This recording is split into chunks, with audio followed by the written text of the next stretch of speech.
রসে ভরা টসটসে রসবড়া। এই পিঠাটা খেয়েছেন? যদি না খান এই ভিডিওটা পুরাটাই দেখবেন। আর এই পিঠাটা একটু শীত পড়লে বেশ মজা লাগে খেতে, গালে দিলে রসগোল্লার মতো গলে যায় এবং খেতে অনেক মজা লাগে।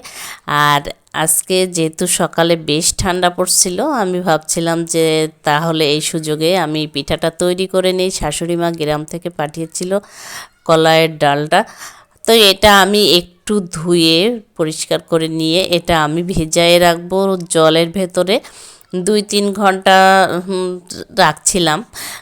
তো হালকা উষ্ণ গরম জল দিয়ে ভেজায়ে রাখলে অতটা সময়ও রাখা লাগে না, আর তার থেকেও একটু অল্প সময় হলেই এটা হয়ে যায় আর কি। তারপর এই যে ডাউলটা, এটা বেশ সুন্দর করে একটু হাত দিয়ে একটু ডলে নিয়ে বেশ বেশটা সময় ধরেই আর কি এটা পরিষ্কার করতে হয়, কারণ অনেক খোসা থাকে, খোসাটা পুরাটাই ছাড়িয়ে ফেলতে হয়। আর এর ভেতরে ছোট ছোট অন্য যে দানাটা থাকে এগুলাও বেছে ফেলতে হয়। তো এটা ডাউলটা পরিষ্কার করতে বেশ একটু সময় নিয়েই করতে হয়, কারণ এটা একটু পরিষ্কার করতে একটু ঝামেলাই হয়।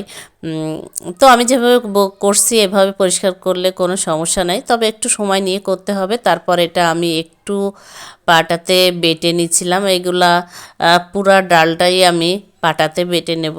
আপনারা চাইলে ব্লেন্ডারে ব্লেন্ড করে নিতে পারেন। তো আমার ব্লেন্ডারে ব্লেন্ড করতে মন চাচ্ছিল না, আমি পাটাতেই বেটে নিচ্ছিলাম। আমি এটা বেশ একটু আঠালো আঠালো ভাব হয়, দেখেন বেশ আঠালো ভাব হয়। তো এভাবে আমি অল্প অল্প করেই সমস্ত ডালগুলাই বেটে নিয়েছিলাম, বেশ অল্প অল্প করেই বাটছিলাম।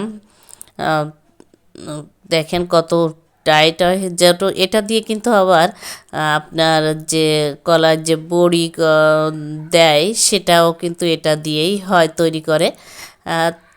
তো আমি একটু বেটে নেওয়ার পর এরপর আমি চলে আসছিলাম কড়াইতে একটা প্যান দিয়ে, এর ভেতরে আমি একটু চিনি দিছিলাম পরিমাণ মতো। চিনিটা দেওয়ার পরে পরিমাণ মতো আমি জলটা দিয়ে দিছিলাম। আর এর ভিতরে যে জলটা দিয়ে দেওয়ার পরে আমি চুলাটা জ্বালিয়ে দিয়ে আমি রসটা তৈরি না হওয়া পর্যন্ত এর ভেতরে আমি এলাচ দারচিনি কিছুই দেই না, কারণ এর ভেতরে ওর গন্ধটা আমার ঠিক পছন্দ হয় না, এই কারণে আপনারা চাইলে দিতে পারেন। আর এর ভেতরে আমি যে ডাউলটা বেটে রাখছিলাম সে ডাউলটা একটু ফেটিয়ে নিতে হবে সুন্দর করে, হাত দিয়ে বেশ একটু সময় নিয়ে সুন্দর করে ফেটিয়ে নিতে হবে।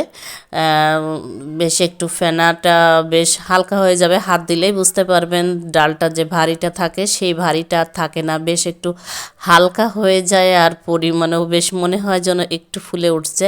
তো আমার ওটা যখন হয়ে গেল এর ভেতরে দেখি আমার রসটাও কমপ্লিট। আমি এবার রসটা নামিয়ে নিচ্ছিলাম।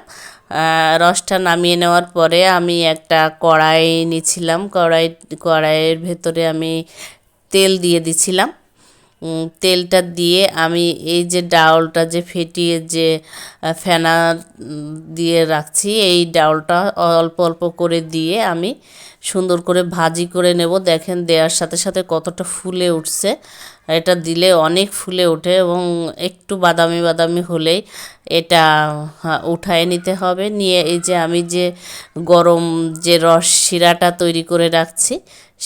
তৈরি করে রাখছি এটার ভিতরে আমি ওই গরম যে বড়াটা তৈরি করে নিচ্ছি ওটা ভাজি করে ওটাই আমি ওর ভেতরে দিয়ে দিচ্ছি। এভাবে আমি প্রত্যেকটা বড়াই ভাজি করে নিছিলাম, এর ভেতরে দিয়ে রাখছি আধা ঘন্টা। এই যে সবটাই হয়ে গেছে, আমি আধা ঘন্টা থেকে 45 মিনিট রাখলেই দেখেন রসে ভরে ঠিক কতটা রসে ভরে গেছে, ভালো হয়েছে। এভাবে করে দেখবেন।